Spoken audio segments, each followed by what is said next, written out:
Jane Eyre by Charlotte Bronte. Chapter 28. 2 days are past. It is a summer evening. The coachman has set me down at a place called Whitcross. He could take me no farther for the sum I had given, and I was not possessed of another shilling in the world. The coach is a mile off by this time. I am alone. At this moment I discover that I forgot to take my parcel out of the pocket of the coach, where I had placed it for safety. There it remains, there it must remain, and now I am absolutely destitute. Whitcross is no town, nor even a hamlet. It is but a stone pillar set up where 4 roads meet, whitewashed, I suppose, to be more obvious at a distance and in darkness. 4 arms spring from its summit. The nearest town to which these point is, according to the inscription, distant 10 miles, the farthest above 20. From the well-known names of these towns I learn in what county I have lighted: a North Midland shire, dusk with moorland, ridged with mountain. This I see. There are great moors behind and on each hand of me. There are waves of mountains far beyond that deep valley at my feet. The population here must be thin, and I see no passengers on these roads. They stretch out east, west, north, and south, white, broad, lonely. They are all cut in the moor, and the heather grows deep and wild to their very verge. Yet a chance traveller might pass by, and I wish no eye to see me now. Strangers would wonder what I am doing, lingering here at the sign-post, evidently objectless and lost. I might be questioned. I could give no answer but what would sound incredible and excite suspicion. Not a tie holds me to human society at this moment. Not a charm or hope calls me where my fellow creatures are. None that saw me would have a kind thought or a good wish for me. I have no relative but the universal mother, Nature. I will seek her breast and ask repose. I struck straight into the heath. I held on to a hollow I saw deeply furrowing the brown moor-side. I waded knee-deep in its dark growth. I turned with its turnings, and finding a moss-blackened granite crag in a hidden angle, I sat down under it. High banks of moor were about me. The crag protected my head. The sky was over that. Some time passed before I felt tranquil even here. I had a vague dread that wild cattle might be near, or that some sportsman or poacher might discover me. If a gust of wind swept the waste, I looked up, fearing it was the rush of a bull. If a plover whistled, I imagined it a man. Finding my apprehensions unfounded, however, and calmed by the deep silence that reigned as evening declined at nightfall, I took confidence. As yet I had not thought, I had only listened, watched, dreaded. Now I regained the faculty of reflection. What was I to do? Where to go? Oh, intolerable questions, when I could do nothing, and go nowhere! When a long way must yet be measured by my weary trembling limbs before I could reach human habitation; when cold charity must be entreated before I could get a lodging; reluctant sympathy importuned, almost certain repulse incurred, before my tale could be listened to, or one of my wants relieved. I touched the heath. It was dry, and yet warm with the heat of the summer day. I looked at the sky. It was pure. A kindly star twinkled just above the chasm ridge. The dew fell, but with propitious softness. No breeze whispered. Nature seemed to me benign and good. I thought she loved me, outcast as I was; and I, who from man could anticipate only mistrust, rejection, insult, clung to her with filial fondness. To-night, at least, I would be her guest, as I was her child. My mother would lodge me without money and without price. I had one morsel of bread yet, the remnant of a roll I had bought in a town we passed through at noon with a stray penny, my last coin. I saw ripe bilberries gleaming here and there, like jet beads in the heath. I gathered a handful, and ate them with the bread. My hunger, sharp before, was, if not satisfied, appeased by this hermit's meal. I said my evening prayers at its conclusion. and then chose my couch. Beside the crag the heath was very deep. When I lay down, my feet were buried in it. Rising high on each side, it left only a narrow space for the night air to invade. I folded my shawl double, and spread it over me for a coverlet. A low mossy swell was my pillow. Thus lodged, I was not, at least, at the commencement of the night, cold. My rest might have been blissful enough, only a sad heart broke it. It plained of its gaping wounds, its inward bleeding, its riven cords. It trembled for Mr. Rochester and his doom. It bemoaned him with bitter pity. It demanded him with ceaseless longing, and, impotent as a bird with both wings broken, it still quivered its shattered pinions in vain attempts to seek him. Worn out with this torture of thought, I rose to my knees. Night was come, and her planets were risen, a safe, still night, too serene for the companionship of fear. We know that God is everywhere, but certainly we feel his presence most when his works are on the grandest scale spread before us, and it is in the unclouded night sky, where his worlds wheel their silent course, that we read clearest his infinitude, his omnipotence, his omnipresence. I had risen to my knees to pray for Mr. Rochester. Looking up, I, with tear-dimmed eyes, saw the mighty Milky Way. Remembering what it was, what countless systems there swept space like a soft trace of light, I felt the might and strength of God. Sure was I of his efficiency to save what he had made. Convinced I grew that neither earth should perish, nor one of the souls it treasured. I turned my prayer to thanksgiving. The source of life was also the Saviour of spirits. Mr. Rochester was safe, he was God's, and by God would he be guarded. I again nestled to the breast of the hill, and ere long in sleep forgot sorrow. But next day want came to me pale and bare. Long after the little birds had left their nests, long after bees had come in the sweet prime of day to gather the heath honey before the dew was dried, when the long morning shadows were curtailed, and the sun filled earth and sky, I got up, and I looked round me. What a still, hot, perfect day! What a golden desert this spreading moor! Everywhere sunshine. I wished I could live in it and on it. I saw a lizard run over the crag. I saw a bee busy among the sweet bilberries. I would fain at the moment have become bee or lizard, that I might have found fitting nutriment, permanent shelter here. But I was a human being, and had a human being's wants. I must not linger where there was nothing to supply them. I rose. I looked back at the bed I had left.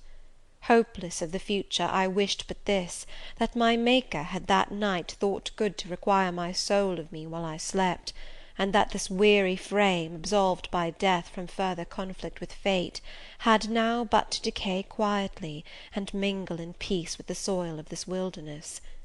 Life, however, was yet in my possession, with all its requirements and pains and responsibilities. The burden must be carried, the want provided for, the suffering endured, the responsibility fulfilled. I set out.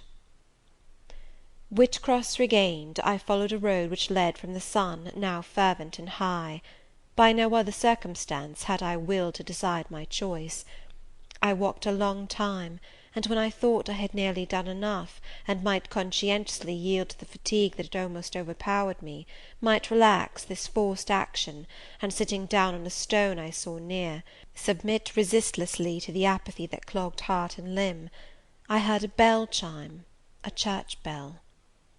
I turned in the direction of the sound, and there, amongst the romantic hills, whose changes and aspect I had ceased to note an hour ago, I saw a hamlet and a spire. All the valley at my right hand was full of pasture fields, and cornfields, and wood, and a glittering stream ran zigzag through the varied shades of green, the mellowing grain, the sombre woodland, the clear and sunny lea. Recalled by the rumbling of wheels to the road before me, I saw a heavily laden waggon labouring up the hill, and not far beyond were two cows and their drover. Human life and human labour were near. I must struggle on, strive to live, and bend to toil like the rest. About 2 o'clock P.M. I entered the village. At the bottom of its one street there was a little shop with some cakes of bread in the window. I coveted a cake of bread. With that refreshment I could perhaps regain a degree of energy; without it, it would be difficult to proceed. The wish to have some strength and some vigour returned to me as soon as I was amongst my fellow beings. I felt it would be degrading to faint with hunger on the causeway of a hamlet. Had I nothing about me I could offer in exchange for one of those rolls? I considered. I had a small silk handkerchief tied round my throat. I had my gloves. I could hardly tell how men and women in extremities of destitution proceeded. I did not know whether either of these articles would be accepted. Probably they would not, but I must try. I entered the shop. A woman was there. Seeing a respectably dressed person, a lady, as she supposed, she came forward with civility. How could she serve me? I was seized with shame. My tongue would not utter the request I had prepared. I dared not offer her the half-worn gloves, the creased handkerchief. Besides, I felt it would be absurd. I only begged permission to sit down a moment, as I was tired. Disappointed in the expectation of a customer, she coolly acceded to my request. She pointed to a seat. I sank into it. I felt sorely urged to weep, but conscious how unreasonable such a manifestation would be, I restrained it. Soon I asked her if there were any dressmaker or plain workwoman in the village. Yes, 2 or 3, quite as many as there was employment for. I reflected. I was driven to the point now. I was brought face to face with necessity. I stood in the position of one without a resource, without a friend, without a coin. I must do something. What? I must apply somewhere. Where? Did she know of any place in the neighbourhood where a servant was wanted? Nay, she couldn't say. What was the chief trade in this place? What did most of the people do? Some were farm labourers; a good deal worked in Mr. Rolliver's needle factory and at the foundry. Did Mr. Rolliver employ women? Nay, it was men's work. And what do the women do? A naught, was the answer. Some does one thing, and some another. Poor folk must get on as they can. She seemed to be tired of my questions, and indeed what claim had I to importune her? A neighbour or two came in. My chair was evidently wanted. I took leave. I passed up the street, looking as I went at all the houses to the right hand and to the left, but I could discover no pretext, nor see an inducement to enter any. I rambled round the hamlet, going sometimes to a little distance, and returning again for an hour or more. Much exhausted, and suffering greatly now for want of food, I turned aside into a lane, and sat down under the hedge. Ere many minutes had elapsed, I was again on my feet, however, and again searching something, a resource, or at least an informant. A pretty little house stood at the top of the lane, with a garden before it, exquisitely neat and brilliantly blooming. I stopped at it. What business had I to approach the white door or touch the glittering knocker? In what way could it possibly be the interest of the inhabitants of that dwelling to serve me? Yet I drew near and knocked. A mild-looking, cleanly attired young woman opened the door. In such a voice as might be expected from a hopeless heart and fainting frame, a voice wretchedly low and faltering, I asked if a servant was wanted here. No, said she, we do not keep a servant. Can you tell me where I could get employment of any kind? I continued. I am a stranger without acquaintance in this place. I want some work, no matter what. But it was not her business to think for me, or to seek a place for me. Besides, in her eyes, how doubtful must have appeared my character, position, tale! She shook her head. She was sorry she could give me no information, and the white door closed, quite gently and civilly, but had shut me out. If she had held it open a little longer, I believe I should have begged a piece of bread, for I was now brought low. I could not bear to return to the sordid village, where, besides, no prospect of aid was visible. I should have longed rather to deviate to a wood I saw not far off, which appeared in its thick shade to offer inviting shelter, But I was so sick, so weak, so gnawed with nature's cravings, instinct kept me roaming round abodes where there was a chance of food. Solitude would be no solitude, rest no rest, while the vulture, hunger, thus sank beak and talons in my side. I drew near houses, I left them, and came back again, and again I wandered away, always repelled by the consciousness of having no claim to ask, no right to expect interest in my isolated lot. Meantime the afternoon advanced, while I thus wandered about like a lost and starving dog. In crossing a field, I saw the church spire before me. I hastened towards it. Near the churchyard, and in the middle of a garden, stood a well-built though small house, which I had no doubt was the parsonage. I remembered that strangers who arrive at a place where they have no friends, and who want employment, sometimes apply to the clergyman for introduction and aid. It is the clergyman's function to help, at least with advice, those who wish to help themselves. I seemed to have something like a right to seek counsel here. Renewing then my courage, and gathering my feeble remains of strength, I pushed on. I reached the house, and knocked at the kitchen door. An old woman opened. I asked, was this the parsonage? Yes. Was the clergyman in? No. Would he be in soon? No, he was gone from home. To a distance? Not so far, happen 3 mile. He'd been called away by the sudden death of his father. He was at Marsh End now, and would very likely stay there a fortnight longer. Was there any lady of the house? Nay, there was naught but her, and she was housekeeper. And of her, reader, I could not bear to ask the relief for want of which I was sinking. I could not yet beg, and again I crawled away. Once more I took off my handkerchief. Once more I thought of the cakes of bread in the little shop. Oh, for but a crust, for but one mouthful to allay the pang of famine! Instinctively I turned my face again to the village. I found the shop again, and I went in; and though others were there besides the woman, I ventured the request, would she give me a roll for this handkerchief? She looked at me with evident suspicion. Nay, she never sold stuff i' that way. Almost desperate, I asked for half a cake. She again refused. How could she tell where I had got the handkerchief? she said. Would she take my gloves? No, what could she do with them?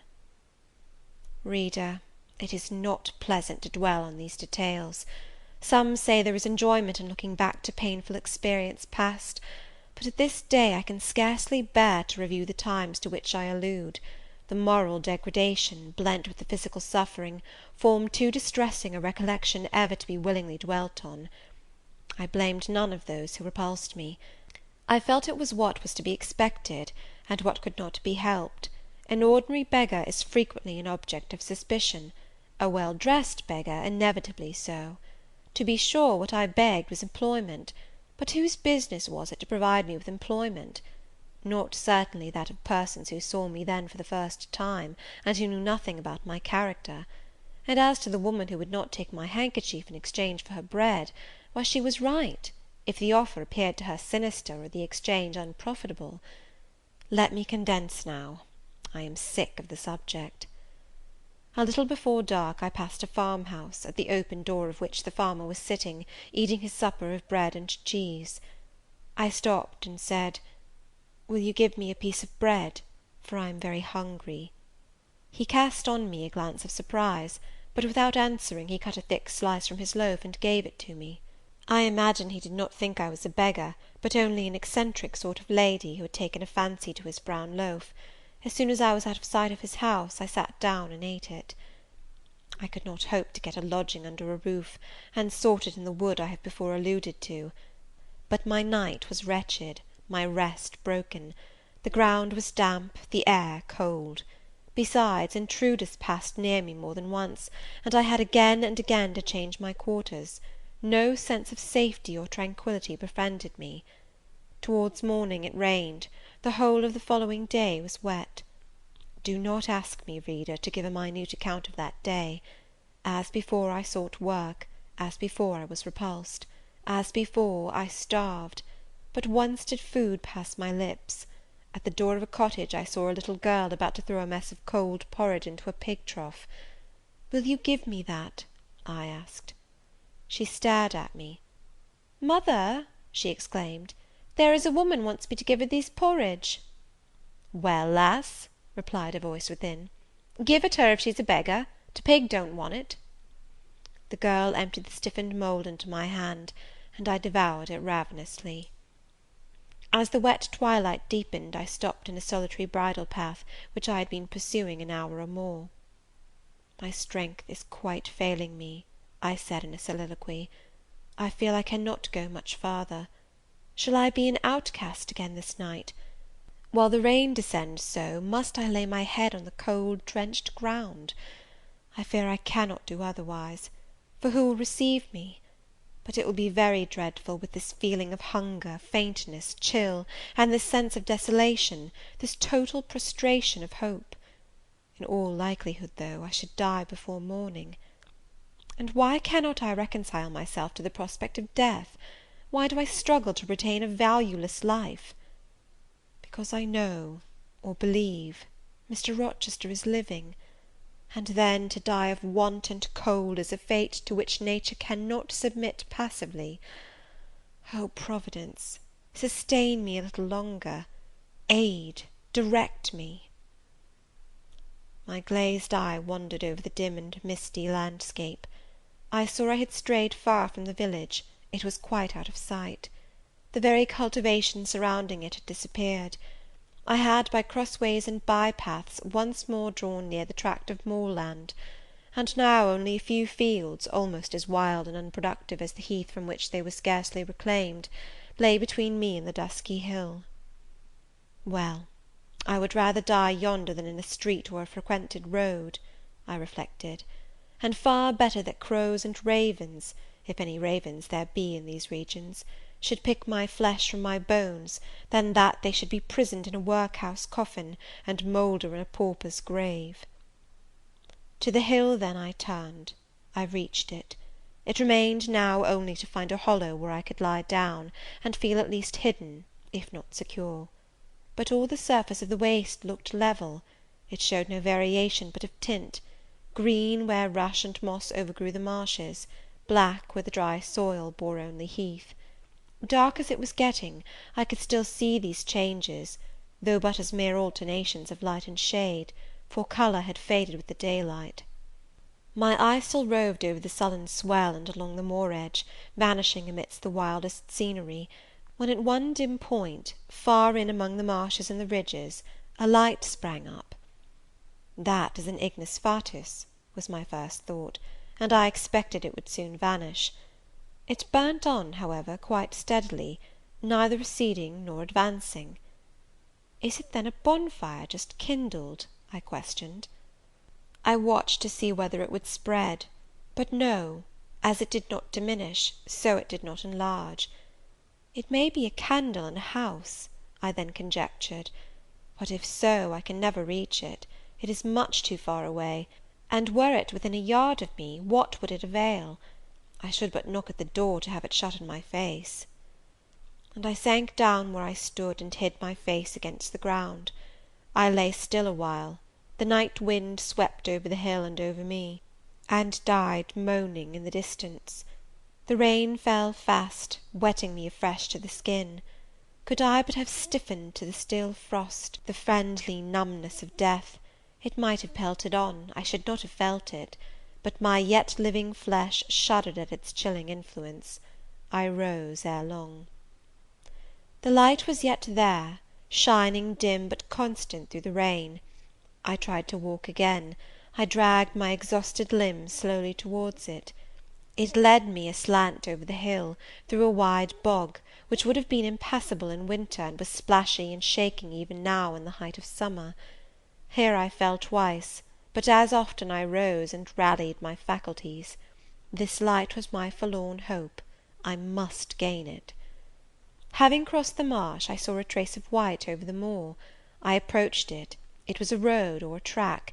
It led straight up to the light, which now beamed from a sort of knoll, amidst a clump of trees, firs, apparently, from what I could distinguish of the character of their forms and foliage through the gloom. My star vanished as I drew near. Some obstacle had intervened between me and it. I put out my hand to feel the dark mass before me. I discriminated the rough stones of a low wall; above it something like palisades, and within a high and prickly hedge. I groped on. Again a whitish object gleamed before me. It was a gate, a wicket. It moved on its hinges as I touched it. On each side stood a sable bush, holly or yew. Entering the gate and passing the shrubs, the silhouette of a house rose to view, black, low, and rather long, but the guiding light shone nowhere. All was obscurity. Were the inmates retired to rest? I feared it must be so. In seeking the door, I turned an angle. There shot out the friendly gleam again, from the lozenged panes of a very small latticed window, within a foot of the ground, made still smaller by the growth of ivy or some other creeping plant, whose leaves clustered thick over the portion of the house wall in which it was set. The aperture was so screened and narrow, that curtain or shutter had been deemed unnecessary, and when I stooped down and put aside the spray of foliage shooting over it, I could see all within. I could see clearly a room with a sanded floor, clean scoured; a dresser of walnut, with pewter plates ranged in rows, reflecting the redness and radiance of a glowing peat fire. I could see a clock, a white deal table, some chairs. The candle, whose ray had been my beacon, burnt on the table, and by its light an elderly woman, somewhat rough-looking, but scrupulously clean, like all about her, was knitting a stocking. I noticed these objects cursorily only. In them there was nothing extraordinary. A group of more interest appeared near the hearth, sitting still amidst the rosy peace and warmth suffusing it. Two young graceful women, ladies in every point, sat, one in a low rocking-chair, the other on a lower stool. Both wore deep mourning of crape and bombazine, which sombre garb singularly set off very fair necks and faces. A large old pointed dog rested its massive head on the knee of one girl; in the lap of the other was cushioned a black cat. A strange place was this humble kitchen for such occupants. Who were they? They could not be the daughters of the elderly person at the table, for she looked like a rustic, and they were all delicacy and cultivation. I had nowhere seen such faces as theirs, and yet, as I gazed on them, I seemed intimate with every lineament. I cannot call them handsome, they were too pale and grave for the word. As they each bent over a book, they looked thoughtful almost to severity. A stand between them supported a second candle and two great volumes, to which they frequently referred, comparing them seemingly with the smaller books they held in their hands, like people consulting a dictionary to aid them in the task of translation. This scene was as silent as if all the figures had been shadows, and the firelit apartment a picture. So hushed was it, I could hear the cinders fall from the grate, the clock tick in its obscure corner, and I even fancied I could distinguish the click-click of the woman's knitting needles. When, therefore, a voice broke the strange stillness at last, it was audible enough to me. "Listen, Diana," said one of the absorbed students. "Franz and old Daniel are together in the night time, and Franz is telling a dream from which he has awakened in terror. Listen." And in a low voice she read something, of which not one word was intelligible to me, for it was in an unknown tongue, neither French nor Latin. Whether it were Greek or German I could not tell. "That is strong," she said, when she had finished. "I relish it." The other girl, who had lifted her head to listen to her sister, repeated, while she gazed at the fire, a line of what had been read. At a later day I knew the language and the book, therefore I will here quote the line, though when I first heard it, it was only like a stroke on sounding brass to me, conveying no meaning. "Da trat hervor einer, an zu sehen wie die Sterne Nacht." "Good, good," she exclaimed, while her dark and deep eyes sparkled. "There you have a dim and mighty archangel fitly set before you. The line is worth 100 pages of fustian. Ich wage die Gedanken in der Schale meines Sohnes und die Werke mit dem Gewichte meines Grimms. I like it." Both were again silent. Is there any country where they talk it that way?" said the old woman, looking up from her knitting. "Yes, Hannah, a far larger country than England, where they talk in no other way." "Well, for sure case, I knownt how they can understand to one t'other, and if either of you went over there, you could tell what they said, I guess." "We could probably tell something of what they said, but not all, for we are not as clever as you think us, Hannah. We don't speak German, and we cannot read it without a dictionary to help us." "And what good does it do you?" "We mean to teach it some time, or at least the elements, as they say, and then we shall get more money than we do now." "Very like; but give o'er studying, you've done enough for to-night." "I think we have; at least I'm tired. Mary, are you?" "Mortally. After all, it's tough work fagging away at a language with no master but a lexicon." "It is, especially such a language as this crabbed but glorious Deutsch. I wonder when St. John will come home." "Surely he will not be long now. It is just 10, looking at a little gold watch she drew from her girdle. "It rains fast, Hannah. Will you have the goodness to look at the fire in the parlour?" The woman rose. She opened a door, through which I dimly saw a passage. Soon I heard her stir a fire in an inner room. She presently came back. "Ah, childer," said she, "it fair troubles me to go into yond room now. It looks so lonesome, with a chair empty, and set back in a corner." She wiped her eyes with her apron. The two girls, grave before, looked sad now. "But he is in a better place," continued Hannah. "We shouldn't wish him here again; and then nobody need to have a quieter death nor he had." "You say he never mentioned us?" inquired one of the ladies. "He hadn't time, bairn. He was gone in a minute, was your father. He had been a bit ailing like the day before, but not to signify; and when Mr. St. John asked if he would like either of you to be sent for, he fair laughed at him. He began again with a bit of heaviness in his head the next day, that is a fortnight sin', and he went to sleep and never wakened. He were almost stark when your brother went into the chamber and found him. Oh, childer, that's to last to the old stock, for ye and Mr. St. John is of like a different sort to them that's gone, for all your mother wore mitch o' your way, and almost as book learned. She were the picture of ye, Mary. Diana is more like your father." I thought them so similar, I could not tell where the old servant, for such I now concluded her to be, saw the difference. Both were fair complexioned and slenderly made; both possessed faces full of distinction and intelligence. One, to be sure, had hair a shade darker than the other, and there was a difference in their style of wearing it. Mary's pale brown locks were parted and braided smooth; Diana's duskier tresses covered her neck with thick curls. The clock struck 10. "You'll want your supper, I am sure," observed Hannah, "and so will Mr. St. John when he comes in." And she proceeded to prepare the meal. The ladies rose; they seemed about to withdraw to the parlour. Till this moment I had been so intent on watching them, their appearance and conversation had excited in me so keen an interest, I had half forgotten my own wretched position. Now it recurred to me, more desolate, more desperate than ever, it seemed, from contrast.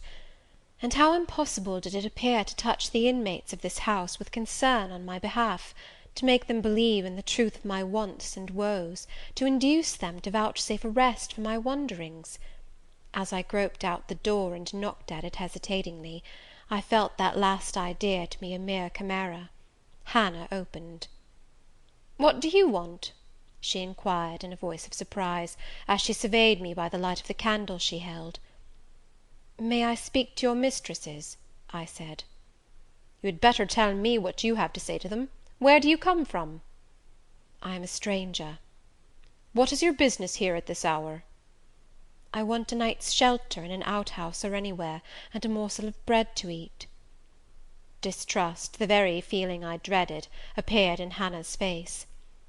"I'll give you a piece of bread," she said, after a pause; "but we can't take in a vagrant to lodge, it isn't likely." "Do let me speak to your mistresses." "No, not I. What can they do for you? You should not be roving about now, it looks very ill." "But where shall I go if you drive me away? What shall I do?" "Oh, I'll warrant you know where to go and what to do. Mind you don't do wrong, that's all. Here is a penny, now go." "A penny cannot feed me, and I have no strength to go farther. Don't shut the door, oh, don't, for God's sake!" "I must, the rain is driving in." "Tell the young ladies, let me see them." "Indeed I will not. You are not what you ought to be, or you wouldn't make such a noise. Move off." "But I must die if I am turned away." "Not you. I'm feared you'd have some ill plans agate that brings you about folks' houses at this time o' night. If you've any followers, housebreakers, or such like, anywhere near, you may tell 'em we are not by ourselves in the house. We have a gentleman and dogs and guns." Here the honest but inflexible servant clapped the door to, and bolted it within. This was the climax. A pang of exquisite suffering, a throe of true despair, rent and heaved my heart. Worn out indeed I was; not another step could I stir. I sank on the wet door step. I groaned, I wrung my hands, I wept in utter anguish. Oh, this spectre of death! Oh, this last hour approaching in such horror! Alas, this isolation, this banishment from my kind! Not only the anchor of hope, but the footing of fortitude was gone, at least for a moment; but the last I soon endeavoured to regain. "I can but die," I said, "and I believe in God. Let me try to wait His will in silence." These words I not only thought, but uttered, and thrusting back all my misery into my heart, I made an effort to compel it to remain there, dumb and still. "All men must die," said a voice quite close at hand, "but all are not condemned to meet a lingering and premature doom, such as yours would be if you perished here of want." "Who or what speaks?" I asked, terrified at the unexpected sound, and incapable now of deriving from any occurrence a hope of aid. A form was near; what form, the pitch dark night and my enfeebled vision prevented me from distinguishing. With a loud long knock, the new comer appealed to the door. "Is it you, Mr. St. John?" cried Hannah. "Yes, yes, open quickly." "Well, how wet and cold you must be, such a wild night as it is! Come in, your sisters are quite uneasy about you, and I believe there are bad folks about. There has been a beggar woman. I declare she is not gone yet. Lay down there. Get up, for shame. Move off, I say." "Hush, Hannah. I have a word to say to the woman. You have done your duty in excluding, now let me do mine in admitting her. I was near and listened to both you and her. I think this is a peculiar case. I must at least examine into it. Young woman, rise, and pass before me into the house." With difficulty I obeyed him. Presently I stood within that clean bright kitchen, on the very hearth, trembling, sickening, conscious of an aspect in the last degree ghastly, wild, and weather-beaten.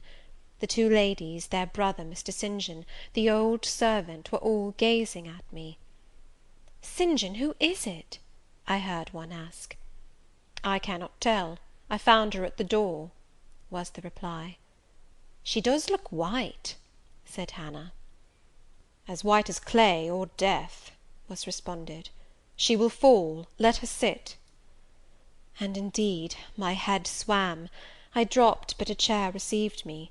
I still possessed my senses, though just now I could not speak. "Perhaps a little water would restore her. Hannah, fetch some. But she is worn to nothing. How very thin, and how very bloodless! A mere spectre! Is she ill, or only famished? Famished, I think. Hannah, is that milk? Give it me, and a piece of bread." Diana, I knew her by the long curls which I saw drooping between me and the fire as she bent over me, broke some bread, dipped it in milk, and put it to my lips. Her face was near mine. I saw there was pity in it, and I felt sympathy in her hurried breathing. In her simple words, too, the same balm-like emotion spoke. "Try to eat." "Yes, try," repeated Mary gently; and Mary's hand removed my sodden bonnet, and lifted my head. I tasted what they offered me, feebly at first, eagerly soon. "Not too much at first. Restrain her," said the brother. "She has had enough." And he withdrew the cup of milk and the plate of bread. "A little more, St. John. Look at the avidity in her eyes." "No more at present, sister. Try if she can speak now. Ask her name." I felt I could speak, and I answered, "My name is Jane Elliot." Anxious, as ever, to avoid discovery, I had before resolved to assume an alias. "And where do you live? Where are your friends?" I was silent. "Can we send for any one you know?" I shook my head. "What account can you give of yourself?" Somehow, now that I had once crossed the threshold of this house, and once was brought face to face with its owners, I felt no longer outcast, vagrant, and disowned by the wide world. I dared to put off the mendicant, to resume my natural manner and character. I began once more to know myself; and when Mr. St. John demanded an account, which at present I was far too weak to render, I said, after a brief pause, "Sir, I can give you no details to night." "But what, then," said he, "do you expect me to do for you?" "Nothing," I replied. My strength sufficed but for short answers. Diana took the word. "Do you mean," she asked, "that we have now given you what aid you require, and that we may dismiss you to the moor in the rainy night?" I looked at her. She had, I thought, a remarkable countenance, instinct both with power and goodness. I took sudden courage. Answering her compassionate gaze with a smile, I said, "I will trust you. If I were a masterless and stray dog, I know that you would not turn me from your hearth to night. As it is, I really have no fear. Do with me and for me as you like; but excuse me from much discourse. My breath is short; I feel a spasm when I speak." All three surveyed me, and all three were silent. "Hannah," said Mr. St. John, at last, "let her sit there at present, and ask her no questions. In 10 minutes more, give her the remainder of that milk and bread. Mary and Diana, let us go into the parlour, and talk the matter over." They withdrew. Very soon one of the ladies returned, I could not tell which. A kind of pleasant stupor was stealing over me as I sat by the genial fire. In an undertone she gave some directions to Hannah. Ere long, with the servant's aid, I contrived to mount a staircase. My dripping clothes were removed. Soon a warm, dry bed received me. I thanked God, experienced amidst unutterable exhaustion a glow of grateful joy, and slept. Chapter XXIX.